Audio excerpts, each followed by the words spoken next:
Okay, welcome everybody. My name is Julie Ansis. I'm the founder and director of Psychologists Against Anti-Semitism. Welcome to our webinar series. Today's topic is anti-Semitic targeting of Jewish faculty on campus. And with us today, we have Naomi Friedman. Naomi Friedman is the founder of Stop BDS on Campus, a social media-based grassroots organization of approximately 5,000 plus activists who fight rising anti-Semitism in educational institutions. Stop BDS on Campus pioneered the use of action alerts on social media back in 2015, acts as a meeting ground, seating offline organizations such as the first 12 chapters of Alums for Campus Fairness, provides a network to lobby elected officials and pursue legal action. For example, using an online petition to gather 2,000 litigants against the Airbnb boycott. I will be recording this presentation. Naomi will present for the first 30 to 40 minutes. And then because of the nature of the topic and the fact that there may be folks online who have very personal or specific questions of it, Naomi, I'm going to stop recording and we will open it up to a conversation and Q&A. So Naomi, I hand it over to you. Okay, thanks, Julie. So what we're going to do today is, I almost felt like this topic it's so, everything is just so exploded since the war broke out that I almost felt that we just need to just sit and talk and find out what problems everybody is dealing with and then provide solutions. But I think that that an insight into the anatomy of how these groups go about attacking Jewish faculty might be particularly helpful to also see what they do behind the scenes and then what we can do together. So we'll start with that, and then we can open it up later to questions, any individual questions or cases that you guys are dealing with. So I'm going to start with a case study from this year on the CUNY campus, and just talk about how we go from the general to the specific. So campus anti-Semitism has been a big problem because it's gone for a long time unnamed, unchecked, unaddressed, unrecognized. On most campuses, including across the CUNY system, but on many campuses, they talk about it as a political dispute. They don't recognize that it is a direct attack on Zionists. So you have probably heard, now you see this. This is from a late 2022 event at CUNY. And you see the expression Zionism out of CUNY, and they use Zionism instead of Zionists because Zionist is too close to Jew. So, but they don't oppose Israel. Most of them are not at this point just saying Israel. They're saying Zionism or Zionists. And since Zionism is, like Shabbat, part of the Jewish faith, these calls are really anti-Semitic. It's one of the things that we need to start recognizing. It's not a political dispute. This is an attack on Jewish identity. And when they say Zionists out of CUNY or Zionism out of CUNY, they really mean it. And one of the things that was very revealing this year was that Safe CUNY revealed a report regarding the leadership at CUNY. And as late as the early 200,000s, the number of Jews in the top 70 CUNY positions was in the double digits. But as of March 2023, there were no Jews. No Jews. Okay, so what happens? How do these attacks happen? Usually, the faculty says something, sponsors something, does something, and there's some type of objection.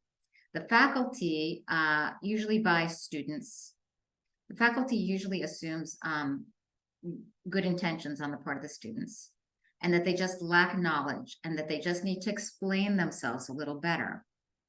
And this faulty assumption leads them to totally underestimate the threat to them, because these attacks are not always and often are not in isolation. They are not, they tend to be deeply rooted in the university network, an anti-Israel university network. So they often apologize, they try to dialogue, they do not immediately take action or take advantage of the administrative and legal resources that they're going to need to fight this. But because these attacks are funded by the groups, an apology or trying to dialogue is not enough. And so in the end, they wind up being often either encouraged to leave or almost forced to leave. The good news about that is that many of them fight back. So I don't know if any of you know Tammy or Andy, but they are two folks who were targeted, and they have become extremely positive forces in our fight against campus anti-Semitism. Tammy founded the AMCA initiative that tracks anti-Semitic incidents and has regularly releases research reports on anti-Semitism on campus. And Andrew does all kinds of things, but is very vocal in the media and reaching out to faculty who are targeted, and then also uses works part for the Allgemeiner. Okay, so let's take a look at how this happens. In the spring of 2023, at the Bureau of Manhattan Community College, which we'll call BMCC, CUNY, they launched a 3-part Palestinian solidarity program. It had the first part was a Zoom with an activist who ran a Globalize the Intifada website, a Palestinian activist. That was March 7th. The second part, which was much more visible, was a timeline of the occupation of Palestine poster exhibit, which was in the main part of the campus, was in the main, right outside, as you can see, the office of the Vice President of Student Affairs. It was somewhere where almost all students have to pass. And the third part was a Farha screening, the screening of the film Farha, which is essentially a blood libel, because it tells the story of the 1948 war, claiming that that the Jewish soldiers killed an entire family in front of the eyes of a 14-year-old girl. This, not immediately, but within a day or two, the media reported on this. It was leaked. The pictures were leaked to the press, and the media reported on it. And as a result, BMCC removed the exhibit by March 20th. It went up at about, I think it went up March 15th, March 14th, March 15th. And by March 20th, they removed the exhibit. And they sent a letter to the community apologizing to those that it distressed.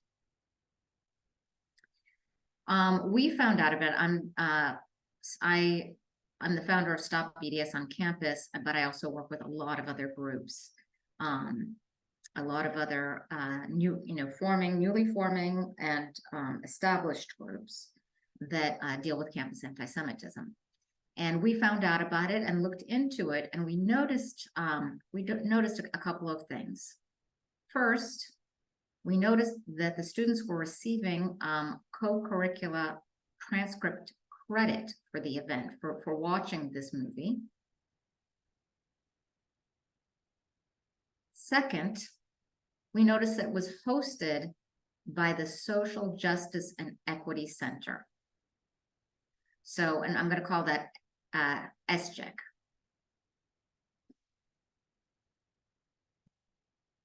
This actually violates state law because at present, faculty are allowed academic freedom, which many abuse to teach misinformation in class, to sponsor anti-Semitic speakers and programs, and to indoctrinate and activate students by encouraging or requiring them to attend these programs. And this is permitted. But administrative units are not allowed to advocate for political positions. Recently, we've seen some of the DEI offices host, particularly the community college in Maryland that got a lot of attention for hosting a Let's Talk About Palestine. But they had also hosted a Let's Talk About the attack on Israel earlier. That was allowed, but this was one-sided. So that said to me that we can act on this. And so I spoke with Brandy Shufletinsky. If any of you have ever heard of her, she's an amazing activist who works with ACES and JLIV. And we talked to Gerard from Lawfare, and because the Social Justice and Equity Center is an administrative body, it can't advance a one-sided position. And so we asked, I got a hold of two professors, the two professors who had spoken out in the newspapers, and I asked them to request to host from the SJEC, that SJEC host a similar program for Jews, because this would show that they were being discriminatory. And in fact, on March 21st, they sent a very nice letter, both professors, asking SJEC to host a similar program for about Jewish indigeneity in Israel. And on March 22nd, early in the morning, we saw attacks on the professors, on Rate My Professor. They started to get, and they got, both professors were similarly attacked with almost the exact same language.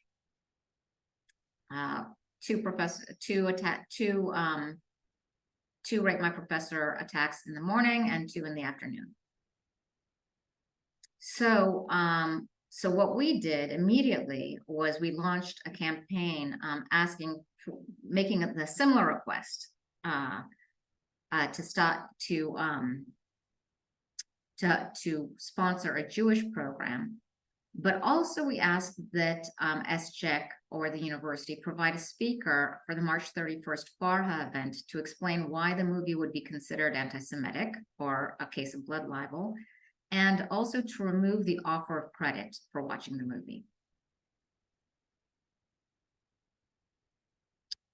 On March 26th, the faculty also, we took us a couple of days to get the letter together, but we requested the BMCC investigate the Rate My Professors attacks, which we assumed, because how would they know that it was these professors? How would they know that these professors, how did it happen just one day after they sent in this request? BMCC responded right away and set up a meeting with Teresa Wade, who was from the Office of Compliance and Diversity.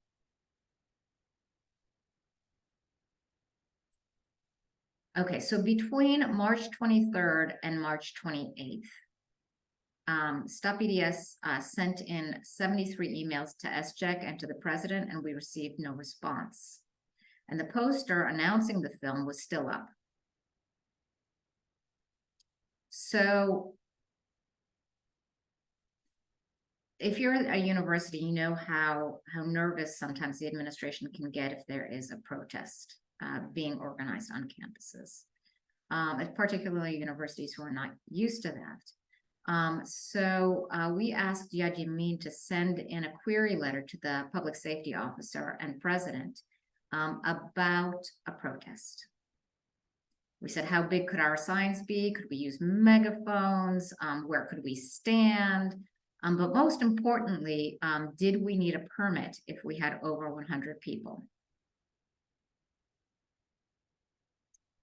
And on March 29th, BMCC canceled the film. So shortly after receiving that email, they canceled the film.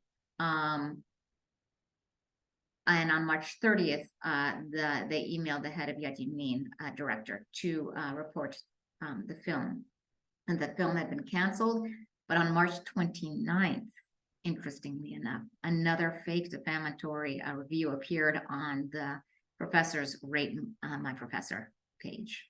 In other words, they were punishing the university, those professors, for the cancellation of that film.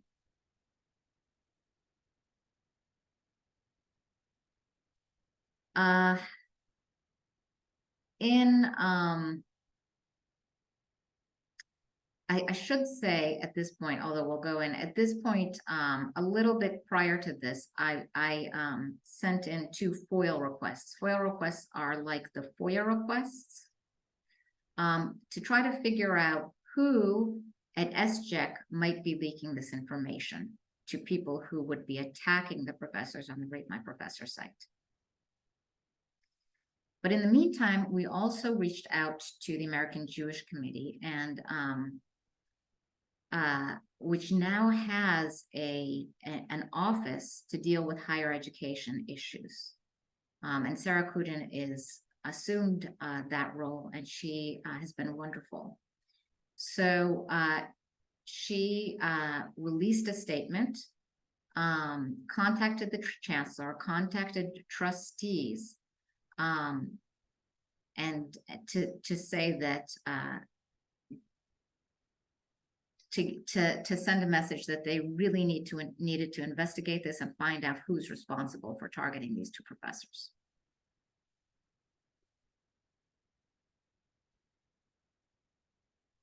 The problem was that although we appealed the reviews in the Rate My Professor site, somebody reviewed it. We don't know. It was somebody who they employed third parties to review the post to decide whether or not they align with their requirements. And on April 1st, we got this message back that these reviews did not violate the standards or requirements. And we felt that we could not go public until Rate My Professor removed the reviews, because we were afraid that other people would see this. If we went public, then all the strong anti-Zionist forces would see this, and then they would duplicate these actions, and so these professors would be targeted. And one of the problems is that at CUNY, students really use the Rate My Professor site to decide what courses they take. On some campuses, Rate My Professor, nobody looks at it. And others, they really do. And CUNY, the CUNY system, they really do. They have no internal mechanism, I believe, for rating professors. And they rely heavily on that. And in fact, one of the professors was scheduled to teach a summer school course, and her enrollment was down. At the beginning, her enrollment was very much down. And we had significant trouble reaching anyone at our RMP. There was no phone number.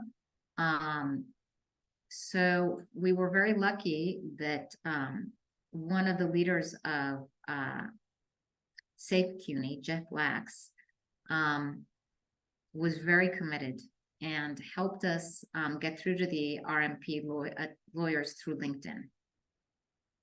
He was very ingenious, reaching out to anybody who was in their corporate structure. We finally got through to them, and they removed the post and gave us 3 months of heightened oversight. So we went public. And on June 1st, Inside Higher Education, which maybe those of you in academia, I'm sure probably know the magazine, but actually it's like an organization because they do so much, but it was originally a journal. But it is, I'd say probably it is the most influential journal on higher education, and they went public with the story, and that was a big relief. So on June 30th, BMCC closed the Social Justice and Equity Center. They fired at least 3 of their employees, including some of the folks who were definitely behind, we think, the targeting. And it makes quite a bit of it. It gets quite a bit of press media attention. And this, by the way, was the greatest success that I think we've ever had on campus. In all the 8.5 years that I've been working on this, I think this is probably the most successful campaign that we've ever had to get a center closed down. There's a lot of DEI centers who are sponsoring or providing money to faculty to host events that would meet the IRA definition of anti-Semitism, and are not, and they do so with impunity. And I can give you an example of a case that we worked on, but in the meantime, let me just to show you what was happening and how well organized these folks are. As much as that was what we were seeing, this is what was happening behind the scenes. So and we know this both because of things that became clear, but we also had FOIL requests that we had to fight for to get the information from the college that indicated what was happening. So, and BMCC kept fighting us, putting us off until we deemed the delay a refusal. So if you ever have trouble with a FOIA request or a FOIL request, there are FOIL attorneys. So if it's important, you can appeal it. And at least within CUNY, when you appeal, it gets more attention and it's taken more seriously. So upon appeal, they provided documents that helped us piece together. So if we go back to March 16th, when there was a media attention, there were two bits of media, at least 2 places where it was published, where their information was a little bit off. So United with Israel posted an article that accused Nadia Sella, who was a staff program coordinator, of publishing anti-Semitic material on Twitter. It turned out it was the wrong Nadia Sella.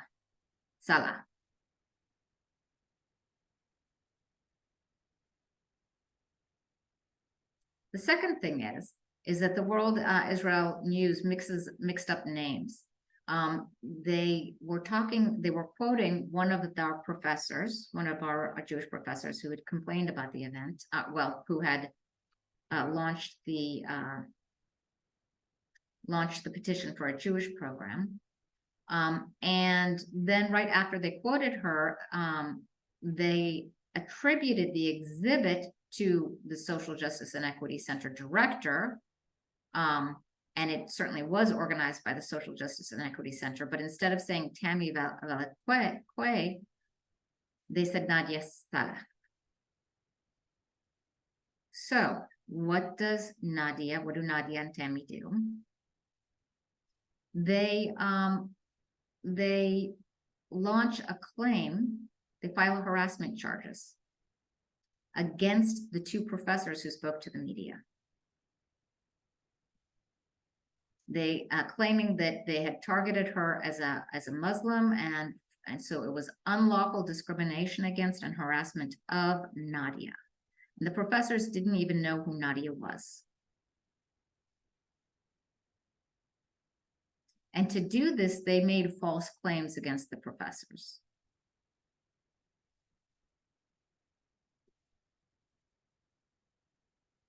Nadia is the director of the Multicultural Center, not the director of SCHEC. Tammy's the director of SCHEC. They didn't know. They didn't know who Nadia was. Okay, so this is what happens on March 20th. They make claims, but remember that on March 20th, the BMCC also removes an exhibit.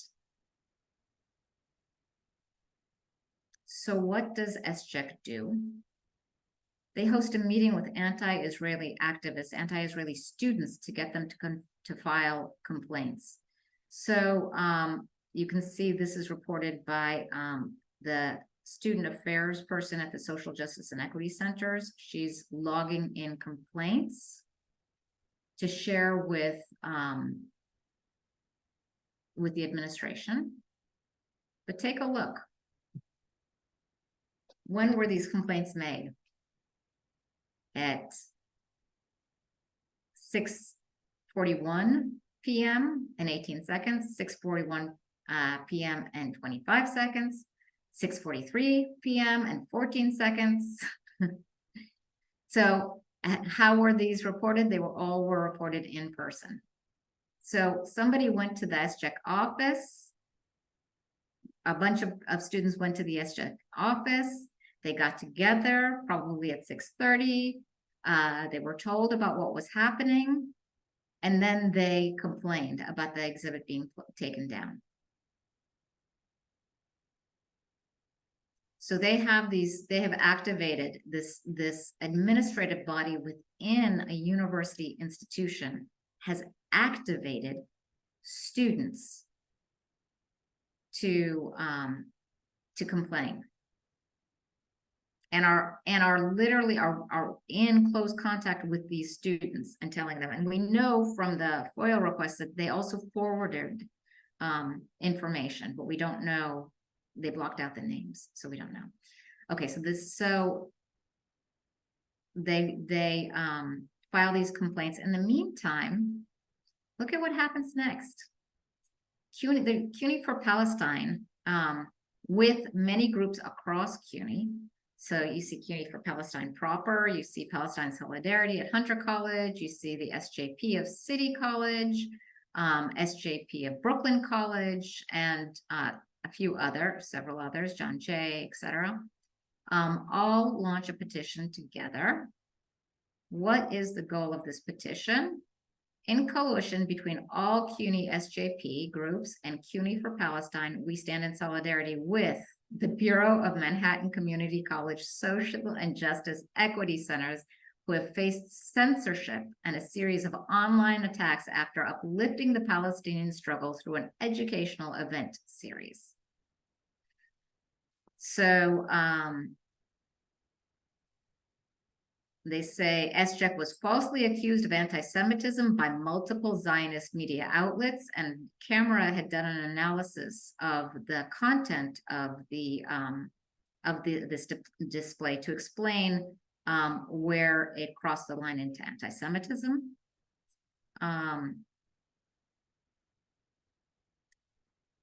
And they pressured BMCC to canceling the exhibit. So BMCC's response to this malicious and completely baseless campaign was to tell SCHEC to remove the posters without first informing the project leader. They say this is a microcosm of how anti-Semitism has become weaponized as a political tool, resulting in the dilution of its meaning and the destabilization of the ability to combat and identify actual anti-Semitism. One of the things that has happened as anti-Semitism on the left in the universities has gone unaddressed and ignored, undefined, and unaddressed, is that they have gotten, more and more chutzpah, you know, they advance more and more. And the most recent thing that we've heard over the past year and a half, maybe a little bit, maybe 2 years, is really an organized attempt to define anti-Semitism for us. I know folks who listen in to some of their conferences or meetings, and we know that this is intentional. And you probably have heard about those two, something, the Zionist, anti-Zionist, or something Zionist conference was to be held at NYU and a UC school to redefine anti-Semitism for Jews. And we've seen this actually not just at the university level, but if you want more information, it has actually gotten into the K-12 system in California, where groups are trying to define anti-Semitism for us. The petition not only complained about the weaponization of anti-Semitism, but they made 3 demands: an apology, to reinstate the timeline in the movie event, and to build a communication network between Palestinian students and workers within BMCC. Now, who signed this petition? This is there were about 98 student signatories, so I just put the first 2. But I wanted to show you that it was not only signed by individuals affiliated with CUNY, but they had organizational endorsements of a petition, of a political petition. And look who signed it. The Multicultural Center at the SCHEC at BMCC, which is Nadia Saleh. She's the director. She signed it as an administrative unit of BMCC. So this is happening all before BMCC decides to close SCHEC. Okay, and not only that, but by April 28th, CUNY for Palestine has hosted this same exhibit, poster exhibit, on 3 other campuses. The Graduate Center, and I can't remember elsewhere, but there were other places too. And so you see these same posters there. But so this was probably also behind the June 30th decision to close SCHEC. It had kind of gotten out of control, and we were definitely taking a lot of legal action. On July 13th only were the professors notified of this complaint against them. And fortunately, the American Jewish Committee agreed to represent the professors. So the Office of Compliance and Diversity is investigating them for unlawful discrimination and harassment of Nadia Saleh. She is no longer an employee because she was let go when the center was closed. But her claim is still being pursued. So, any questions before I go on to some of the takeaways?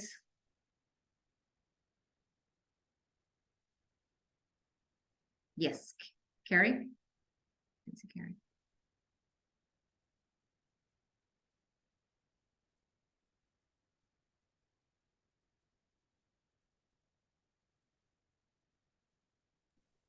Carrie, you're muted. Sorry. 2 things.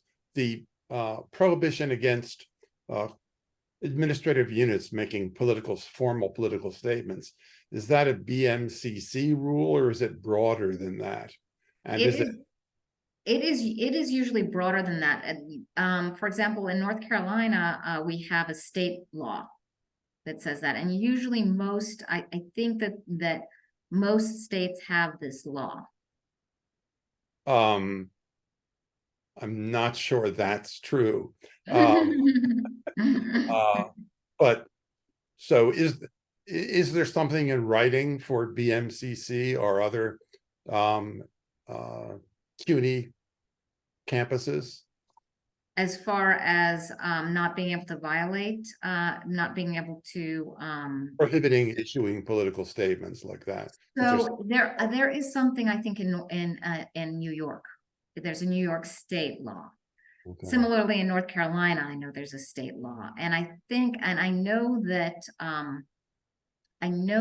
our cutoff point has always been faculty, students can host these things, but administrative units can't. So I believe, at least at the state level and maybe at the federal level, they distinguish between that. And maybe, I don't know, you'd have to ask Ken or somebody at the Brandeis Center about whether there's a federal law. Okay. But I know that has. I'm very much in favor of that prohibition. I'm curious about, how widely it exists and so forth. I mean, California, for example, doesn't have it. The UC campuses are struggling with whether to create such a rule, or in fact to create a rule that says administrative units can issue political statements. Interesting. Battle going on, and I'm not confident that the right side is going to win. Yeah, in California, I can totally see that. We worked with university. Oh my gosh, not Caltech. It was not USC, Cal Poly. So at Cal Poly, the DEI office sponsored a talk that was blatantly anti-Semitic. They accused, the ADL of spying on, civil rights groups and reporting it to I don't know what police or something. They attacked the JCRC of San Francisco specifically, and they attacked Zionists in general, and crossed all kinds of lines. And this was sponsored by the DEI office. So we really did take them to task, and we did get the Brandeis Center involved in that. So I think that there might be grounds on Title VI for some kind of legal action if an administrative unit in California crosses that line. Well, I mean, I must say this activism story is really great. I mean, with a victory as part of it, right? We don't always get to see that. And that unit, I've forgotten the acronym, but its actions were exceptionally blatant, right? I mean, yeah. Oh, do you know the Cal Poly story? Pardon? Do you know the Cal Poly story?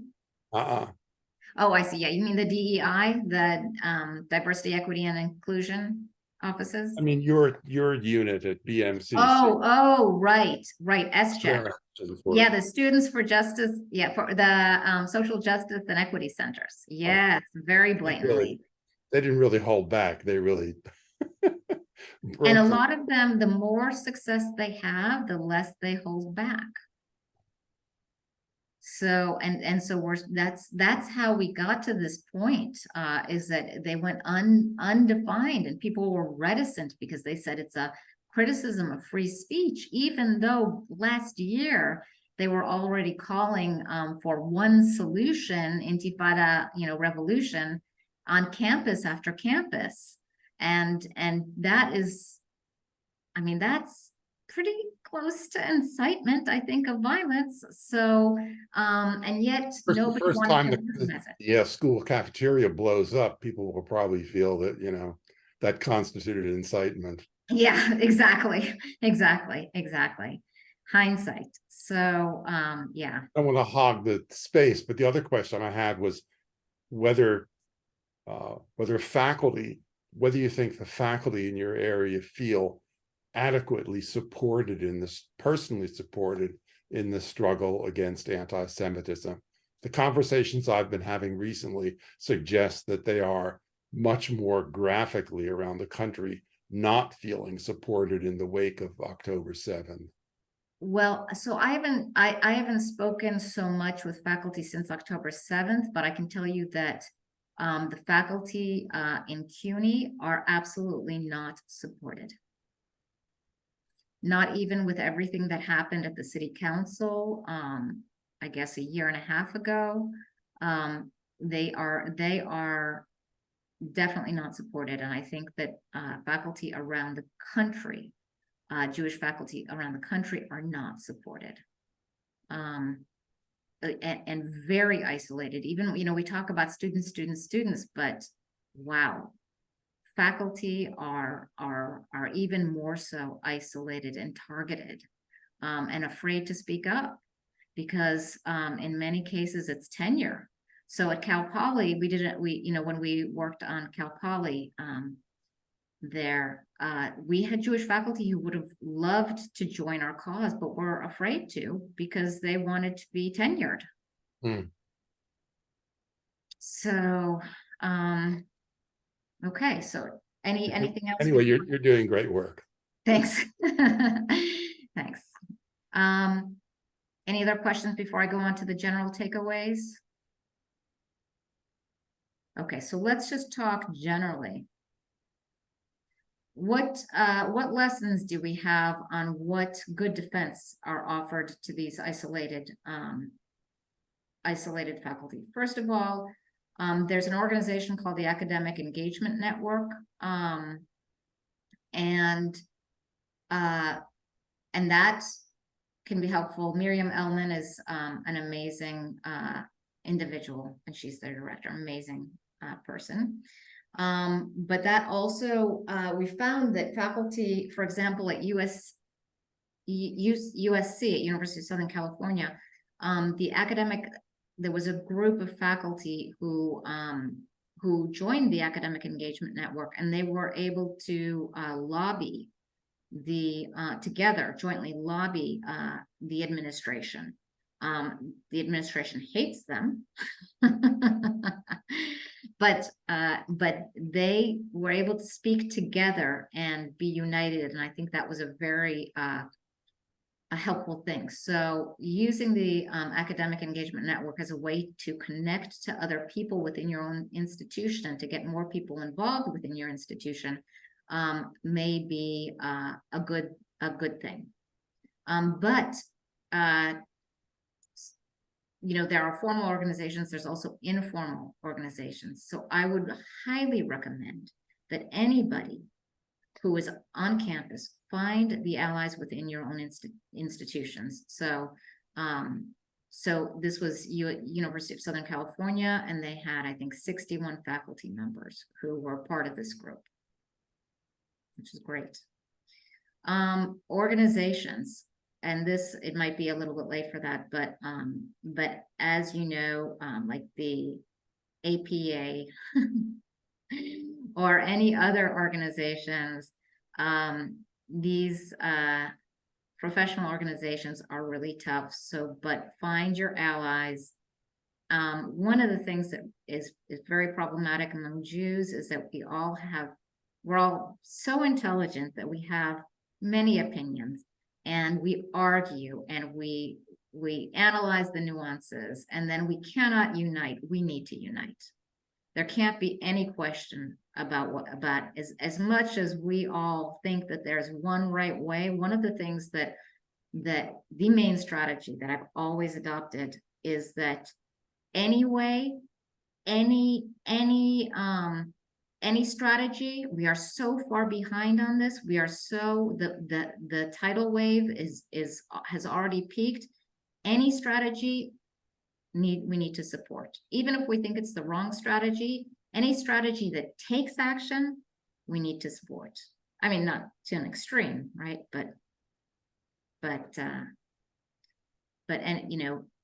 So embrace strategies. Try to overcome the right-left divide.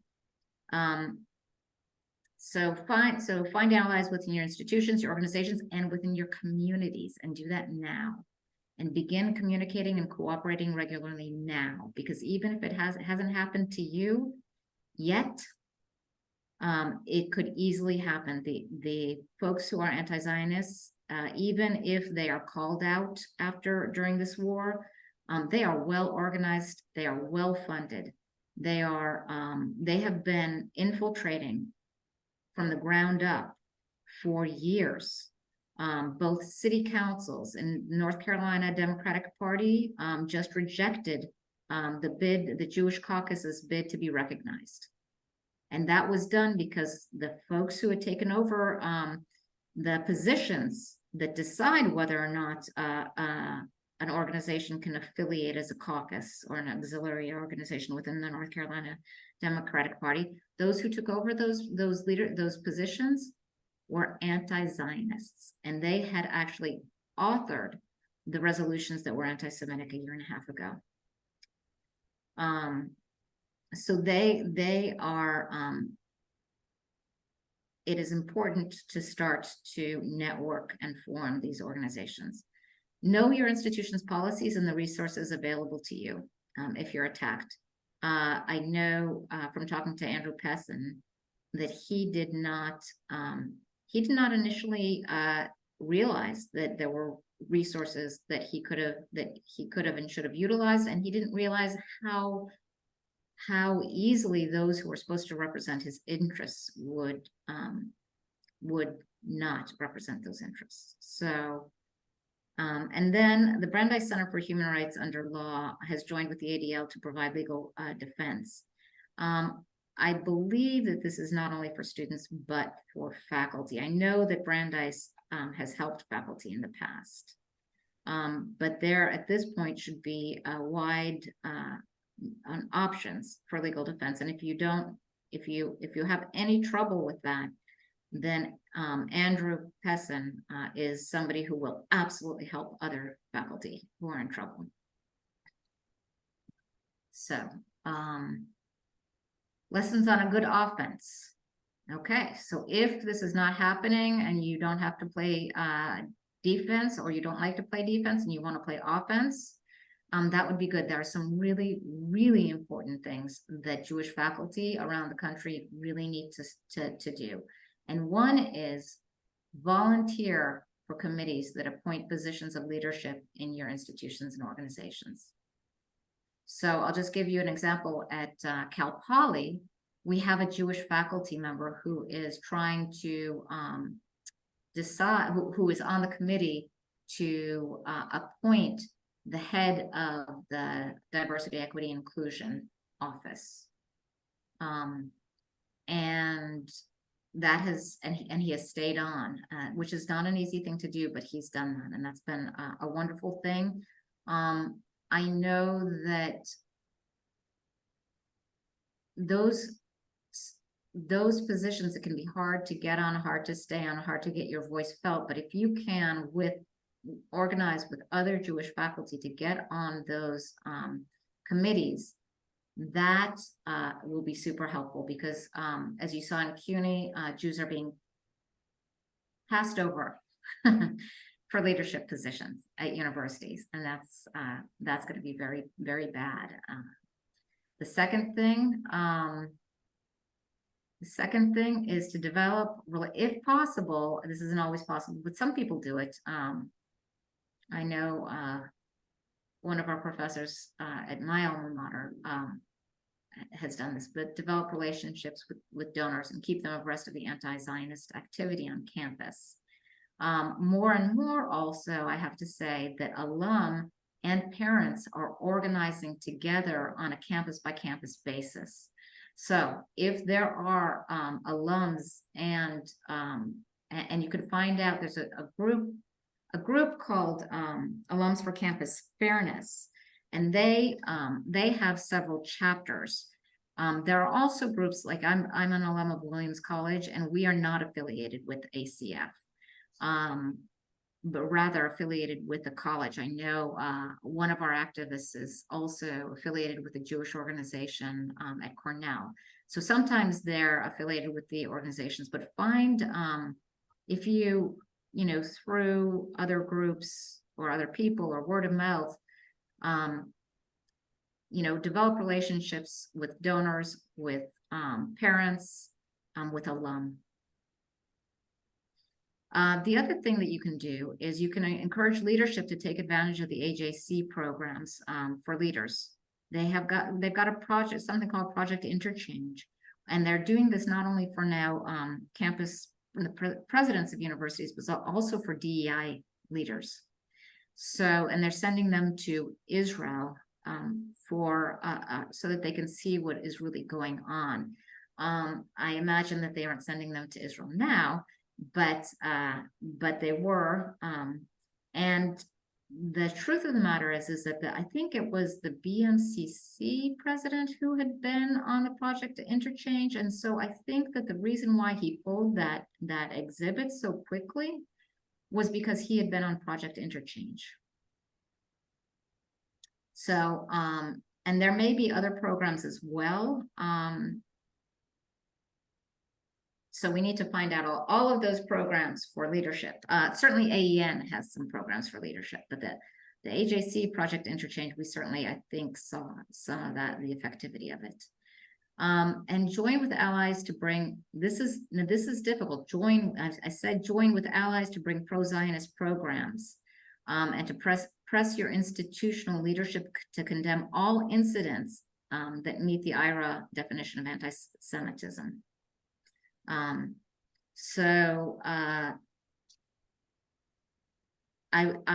would say because Jewish faculty are so isolated, join with allies so that you won't be targeted, alone, so that you won't be targeted, so that you won't become, but as broadly as you can, join with pro-Zionist other groups and bring them.